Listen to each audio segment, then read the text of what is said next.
Bonjour, je m'appelle Marjolaine Cadieux. Je suis nutritionniste et diététiste et aujourd'hui, en collaboration avec Calédo, je vous présente une capsule sur les restrictions alimentaires chez les enfants. Est-ce que c'est une bonne idée? Est-ce que ça a des avantages, des inconvénients? C'est ce qu'on va discuter aujourd'hui.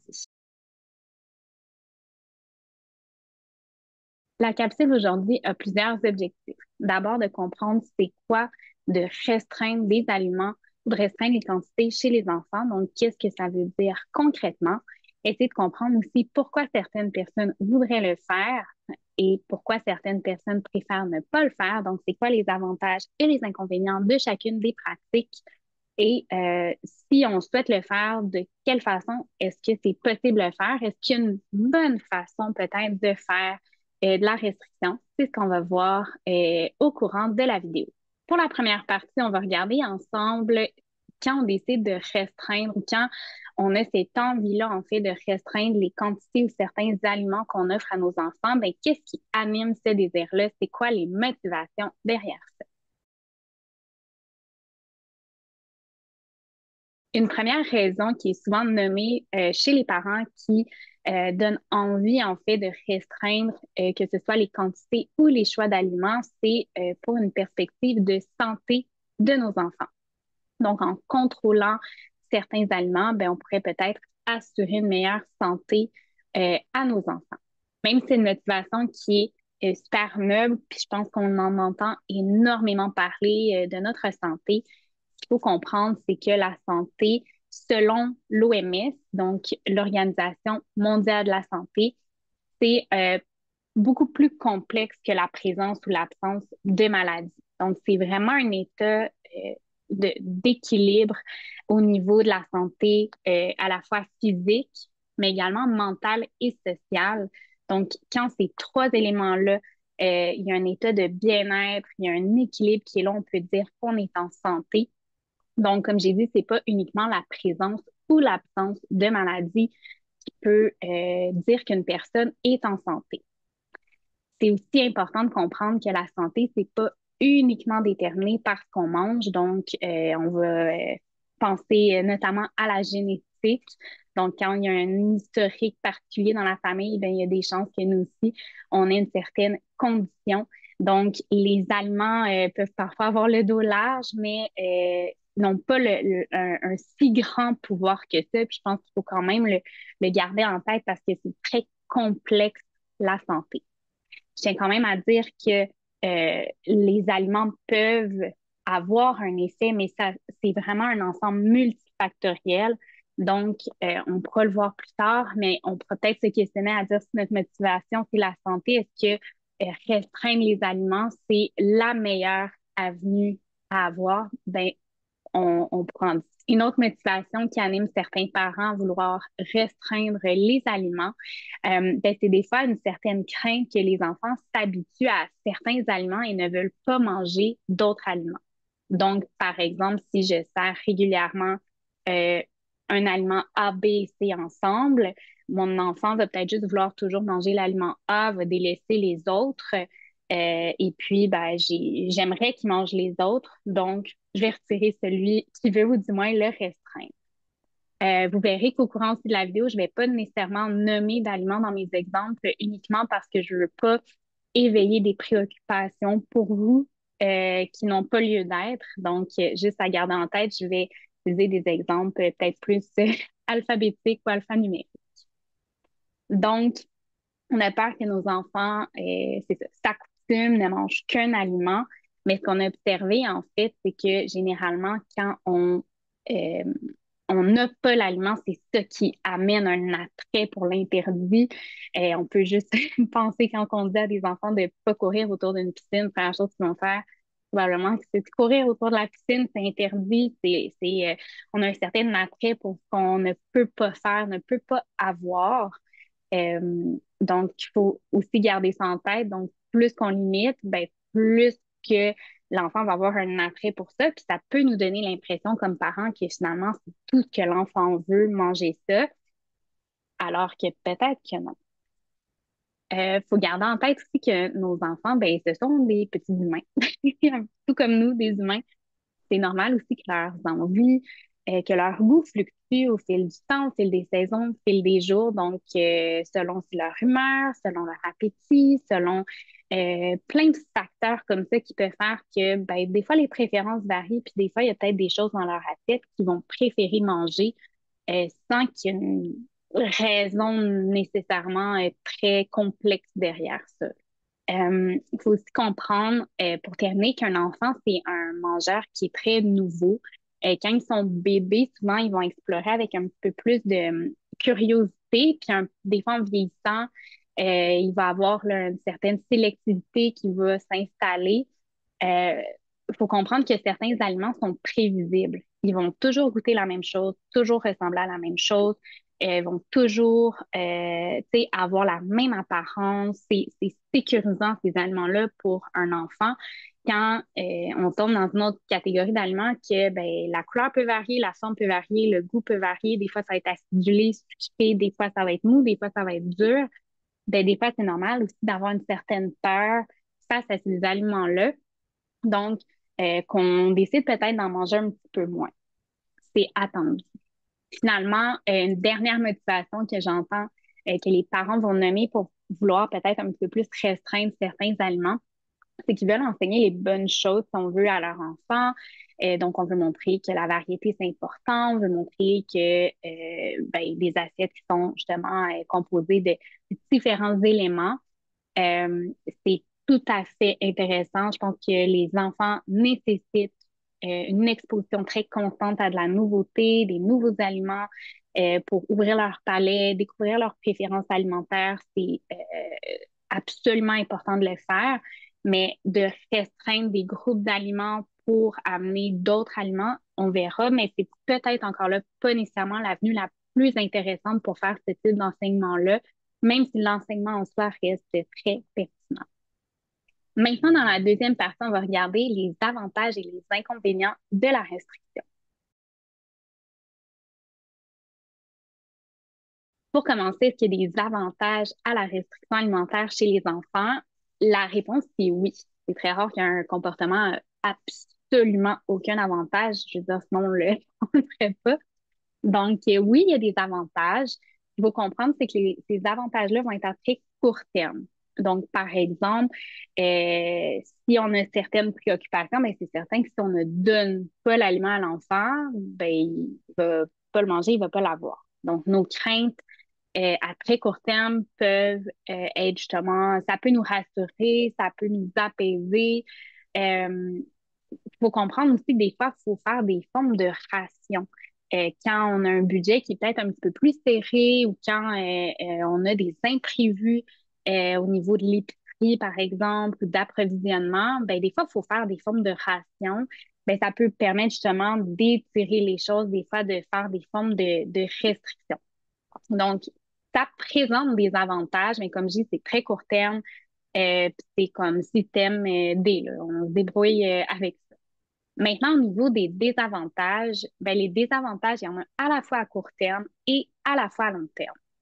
Donc, à court terme, c'est certain que d'avoir des restrictions, euh, si on parle vraiment de la portion est pas suffisante, là, pas un aliment en particulier, ben, notre enfant va avoir encore faim.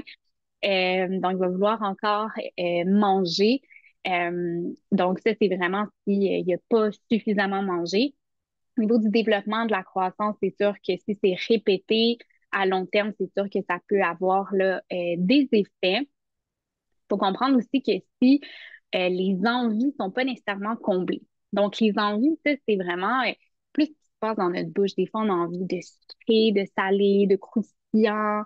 Euh, nos enfants aussi ont des envies, ils ont des préférences alimentaires. Puis, si ces envies-là sont pas nécessairement comblées, on peut remarquer qu'on, euh, autant nous que nos enfants, ben souvent, on va vouloir manger même si on n'a pas faim. Donc, par exemple, notre enfant avait peut-être une envie particulière pour dîner. Il aurait aimé ça des choses croustillantes. C'est pas obligé d'être des croustilles. Il aurait juste aimé des choses croustillantes. On lui en offre pas nécessairement. Ben, peut-être qu'il va rechercher cette texture-là, même si au niveau de son ventre, il est satisfait parce que il y a cette envie-là qui va l'habiter. Comme je dis, on voit ça aussi beaucoup chez les adultes. Euh, Aussi, le fait de restreindre, ben, c'est sûr que ça peut amener des émotions fortes à court terme, des fois, on veut peut-être pas nécessairement gérer ça. Donc, ça peut être une forme de d'avantage, si on veut, de dire, bon, on restreint pas, il n'y a pas d'émotions fortes. C'est sûr qu'on devrait pas non plus, on verra plus tard, mais on devrait pas dépasser les rôles de l'enfant et du parent juste dans une perspective de ne pas avoir d'émotions fortes à gérer. Mais je tenais quand même à le nommer. Puis un autre inconvénient là, à court terme, ben, c'est que les enfants vont pas être nécessairement exposés à beaucoup d'aliments si on décide d'énormément restreindre ou d'avoir un grand contrôle sur ce qui est offert. Donc ça, c'est à court terme. À long terme, ça a aussi des effets qu'on a vus de restreindre, que ce soit les quantités ou le choix des aliments. Euh, c'est vraiment, en fait, les fondations de la relation avec la nourriture qui vont être un peu chamboulées. Donc, s'il y a certains aliments qui ne sont jamais offerts, ben l'enfant va peut-être avoir une vision négative de cet aliment-là. Quand il va le voir, ça va être très excitant. Il peut perdre le contrôle, le manger de façon un petit peu compulsive. S'il y a des restrictions au niveau des quantités, ben, ça peut amener justement une certaine préoccupation par rapport à son corps, son poids, son image corporelle. Ça peut le déconnecter aussi un peu de ses signaux corporels. C'est toujours nous qui faisons les portions, puis qu'on les restreint, ben, il comprend que ce qu'il ressent dans son ventre n'est pas nécessairement bon. Donc, il va se déconnecter de ça. Donc, ces fondations-là, comme j'ai dit, vont être quand même bousculées, mais c'est pas quelque chose qu'on va voir tout de suite. Moi, souvent, je vois ça plus vers l'adolescence, donc 14, 15, 16 ans, des adolescents justement qui vont me nommer avoir ces difficultés-là. Euh, Puis des fois, c'est venu justement de forme de restriction. La troisième partie, je voulais aborder en fait la différence entre la restriction et l'encadrement. Euh, je veux pas qu'en terminant la vidéo, on se dise qu'on peut pas décider ce que notre enfant mange, puis que c'est un free for all, tout le monde fait ce qu'on veut, puis c'est les enfants qui décident, parce que ce n'est pas le cas. Il y a vraiment des responsabilités à terme qui sont bien divisées par rapport aux parents et par rapport à l'enfant. Donc, le parent, son travail, c'est de décider qu'est-ce qui est mangé, quand c'est mangé, où c'est mangé, puis dans quelle ambiance, donc comment c'est mangé. La responsabilité de l'enfant, en fait, c'est de décider l'ordre dans lequel il va manger les choses. Donc, est-ce qu'il veut commencer avec l'accompagnement, le plat principal, est-ce qu'il veut boire? On propose aussi souvent de servir le dessert en même temps. Encore une fois, ça enlève l'aspect de spécial. Il peut manger du dessert, donc il choisit l'ordre et la quantité. Donc, quand un parent décide, par exemple, de restreindre un groupe d'aliments, donc ça tombe dans sa responsabilité. Donc, ce qui est offert, c'est effectivement le parent qui l'offre. C'est seulement important de comprendre, en fait, est-ce que qu'on n'offre pas à nos enfants, ça vient de nos propres préoccupations avec la nourriture. Est-ce que on a intégré certains mythes ou par rapport à la nourriture, ou est-ce qu'on a intégré certaines informations peut-être qui étaient fausses concernant certains aliments, certains nutriments? Est-ce qu'on base nos décisions sur des informations qui sont à jour ou sur des oui-dire? Donc, c'est là où c'est quand même important justement de faire ce petit travail-là, de dire, ben, quand je décide de restreindre un aliment, ça reste ma responsabilité, mais dans quel contexte que j'ai pensé faire ce choix-là? Euh, Encore une fois, est-ce que cette restriction-là est basée sur notre propre relation à la nourriture, les aliments? Nous, on a de la difficulté avec un certain aliment. Quand il est à la maison, on peut pas le voir, donc on n'en achètera pas, on l'offrira pas. Ou si on en offre, c'est des petites quantités parce que nous, on sait qu'on a de la difficulté avec ça. Donc, c'est important aussi de nuancer tout ça parce que ça devrait pas être biaisé, même si c'est notre responsabilité. Le quoi, en fait, ça devrait être varié, premièrement, puis aussi inclure les préférences de l'enfant. C'est ce qu'on recommande, la littérature recommande. Ensuite de ça, quand on parle de restreindre les quantités, donc si, par exemple, on décide de réduire les portions, comme je l'ai dit, l'enfant, c'est sa responsabilité de décider les quantités qu'il mange. Puis l'ordre également. Donc, s'il veut tout manger, une certaine quantité de son assiette, laisser le reste, aujourd'hui, c'est comme ça. Je sais que c'est difficile à entendre. Souvent, j'ai des commentaires que oui, mais, oui, mais, oui, mais. Puis je le comprends, mais c'est vraiment un travail qui demande une certaine persévérance, surtout si avant il y a eu de la restriction. Mais quand on persévère dans tout ça, ben, on se rend compte que ça va varier. Des fois, l'enfant va manger toute son assiette, des fois, il va laisser un aliment qui va nous surprendre parce que d'habitude, il aurait tout mangé. Des fois, il va laisser un autre aliment qui est attendu parce que c'est quelque chose qu'il aime un peu moins. Mais c'est important de persévérer dans tout ça. C'est l'enfant qui décide l'ordre qu'il va manger, les aliments et les quantités. Euh, S'il veut pas terminer, c'est correct aussi. Encore une fois, les quantités, ça revient à la responsabilité de l'enfant. Ça peut aussi qu'il est encore faim. C'est sûr que des fois, avec notre cerveau d'adulte, on peut trouver que ça fait beaucoup de nourriture, puis mon Dieu, il me semble qu'il mange deux fois comme l'autre parent, il me semble que c'est beaucoup. Il y a des journées comme ça. Il y a des journées où est-ce qu'on a très faim, des journées qu'on n'a pas vraiment faim.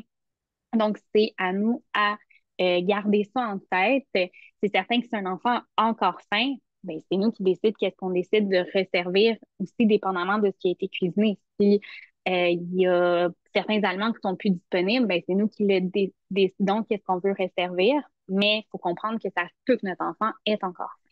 La différence donc entre la restriction et l'encadrement, c'est de prendre notre responsabilité parentale, qui est d'offrir justement des aliments qui sont variés, qui sont intéressants, qui incluent les préférences de l'enfant, euh, dans un ordre où ça fait du sens pour nous, ça fait du sens pour nos enfants, c'est aligné avec nos valeurs, c'est pas restrictif, c'est pas coupé complètement, c'est ça, c'est très varié.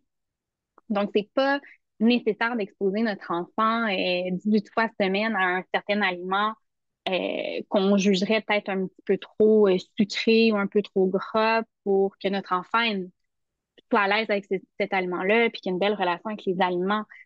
Mais c'est peut-être pas nécessaire non plus d'en donner 4 fois par année.